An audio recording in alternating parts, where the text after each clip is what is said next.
internationales parce que l'Afrique ne peut pas être l'exception de la non-qualité. Prenons le cas de la Côte d'Ivoire, qui était premier producteur de cacao dans le monde, qui l'a perdu, qui est redevenu. Entre la Côte d'Ivoire et le Ghana, ce sont les deux plus grands producteurs. Ils sont à plus de 2 millions sur les 4 millions de cacao qui sont produits dans le monde.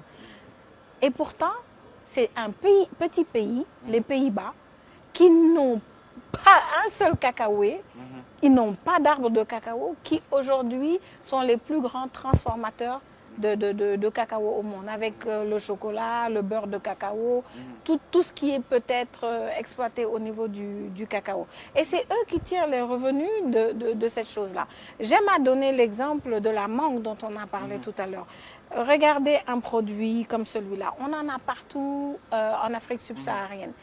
Et lorsque c'est la période des mangues qui arrive, soit c'est vendu très peu cher, vous allez en bord de route, vous allez voir toutes les femmes qui vendent la même chose, ça pourrit au niveau des marchés et des champs. Alors que qu'est-ce qu'on ne peut pas faire avec la mangue en valorisant, c'est-à-dire ne pas la manger brute comme ça, mais on peut faire le jus de mangue, le sirop de mangue, le nectar de mangue, ça c'est pour la transformation en jus. Alors, je vous parle en plus de tout ce qui est la mangue confite, la mangue séchée, le chutney de mangue que les Indiens utilisent pour manger du riz et beaucoup de sauces. On a encore le vinaigre de mangue quand la mangue pourrit. Et quand on a épuisé toutes ces possibilités, la graine, le noyau de la mangue qui se jette, on peut encore en faire le beurre de mangue qui est utilisé en cosmétique et qui se vend 23 $ le kilo aux États-Unis. Nous, cosméticiens, on est obligés d'aller jusqu'aux États-Unis pour acheter le beurre et le ramener. Alors qu'on a la mangue chez nous. Je prends la même chose, vos clémentines au Maroc, par exemple. Les clémentines, les oranges. Qu'est-ce que vous en faites? Quand vous épluchez, les épluchures sont jetées. Mais c'est une catastrophe. Parce qu'avec une épluchure de mangue, d'orange, qu'est-ce qu'on ne peut pas faire? On fait de confiture à la mise au Maroc. Oui, mais je vais vous donner quelques petites astuces. Quand vous le trempez dans l'eau pendant 3 jours, vous avez un macérat aqueux d'orange que vous vendez à l'industrie cosmétique. Vous le trempez dans l'huile, vous avez un macérat huileux. Vous le trempez dans l'alcool ou dans le sucre pendant 45 jours, vous avez une essence qui parfume toute la pâtisserie et même l'industrie des jus. Vous utilisez les alambics que vous savez très bien faire au Maroc et vous avez des huiles essentielles. Donc, qu'est-ce qu'on va chercher ailleurs? L'Afrique a à offrir, l'Afrique a un potentiel énorme.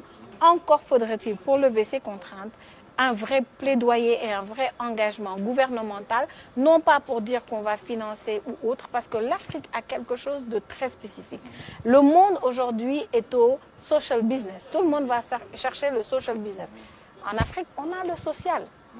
Toutes les festivités qu'on fait. Hier, je suis descendue à l'aéroport de Casablanca et j'ai vu tous les joueurs de basket accueillis avec le son le son avec des musiciens traditionnels marocains. Ça, c'est l'aspect social qu'on a. C'est l'aspect social qui fait qu'on va dans des mariages, des baptêmes. Mais on ne sait pas faire le business avec le social. Le monde sait faire le business.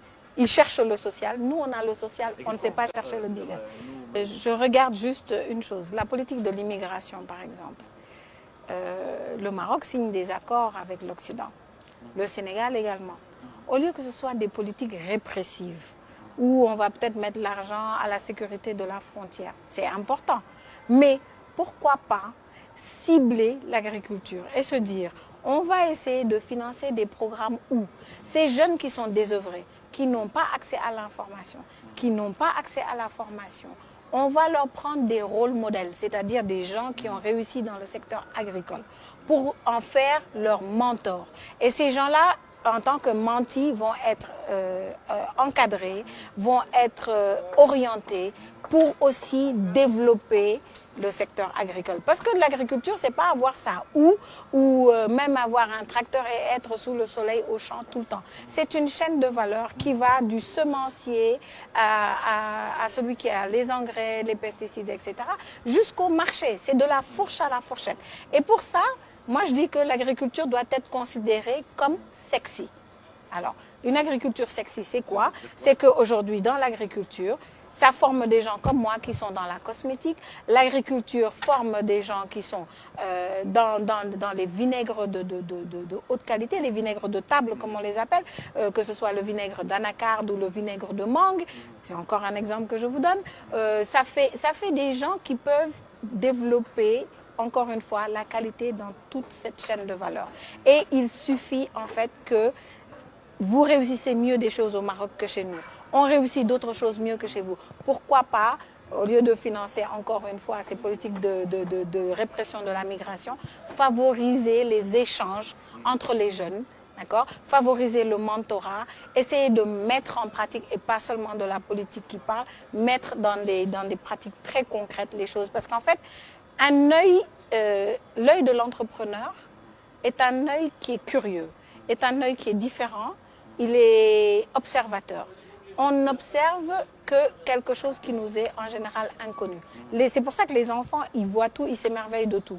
Ce serait la même chose de montrer des choses différentes et qu'on se dise « Oh, c'est possible en Afrique ».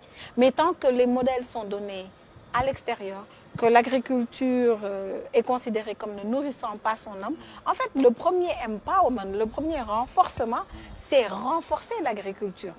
Il faut que les gens se disent que cette agriculture crée de la richesse et non pas que cette agriculture n'est seulement qu'un facteur pour lutter contre la pauvreté.